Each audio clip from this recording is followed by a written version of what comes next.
Joining us now from Salinas, Puerto Rico, is NBC News national correspondent Gabe Gutierrez. Gabe, good morning.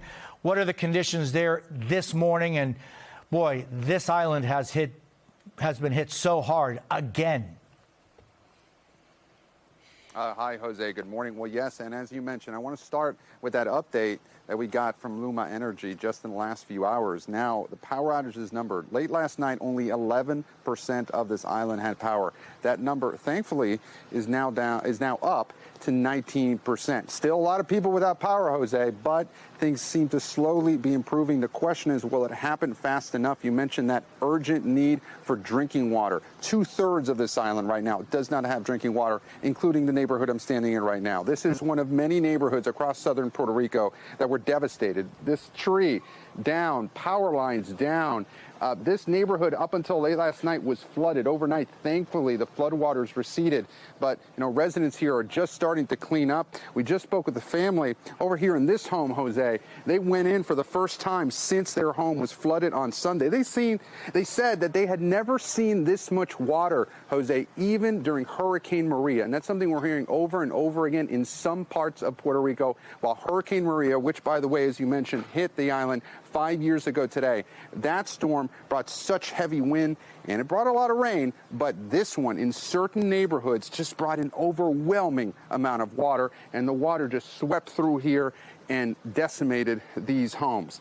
I spoke with the governor of Puerto Rico yesterday, who got a call from President Biden promising more federal help. But the governor says that he hopes that power and water will be restored here, not in months like it was after Maria, but in days. Again, we're expecting an update from him within the hour. More than 1,000 people across Puerto Rico were rescued, according to the governor. 2,000 or so spent the night in emergency shelters. And again, a concern here, the drinking water and also fuel, not just for driving, but a lot of these people here in Puerto Rico, they have portable generators. They need that fuel to keep those running. So we expect them to run on gas stations throughout the day. Overnight, Hurricane Fiona intensified to a Category 3 storm, now bearing down at Turks and Caicos, but you see some of this devastation that are left behind here in Puerto Rico, Jose.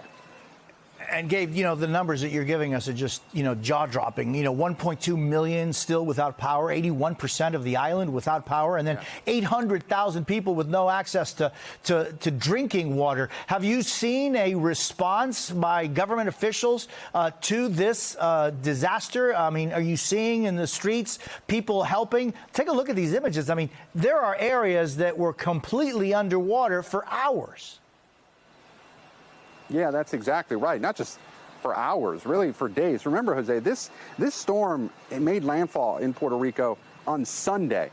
It was still raining late into last night, and frankly, even this morning, we got some outer rain showers from the outer bands of this storm that still dumped some more water here. But think about that. There are some parts of Puerto Rico that got more than 30 inches of rain. That is rivaling Hurricane Maria. And again, as David Necochea, my cameraman here, pans, and you can see there's just a little bit of water left in this neighborhood. But thankfully, this water went down so quickly overnight. And that is incredibly good news for Puerto Rico. As these rivers, these swollen rivers, come down a little bit, these neighborhoods will get some relief.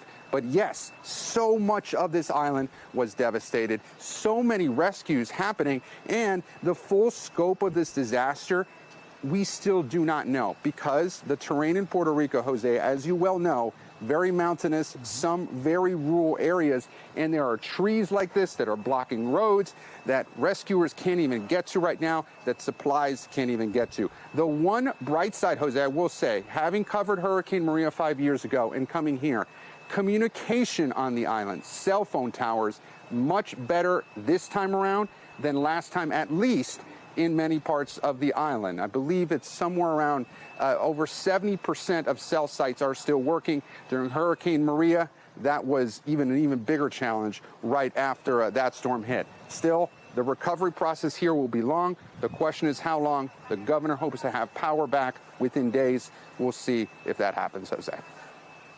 Gabe Gutierrez in Salinas, Puerto Rico, thank you so very much.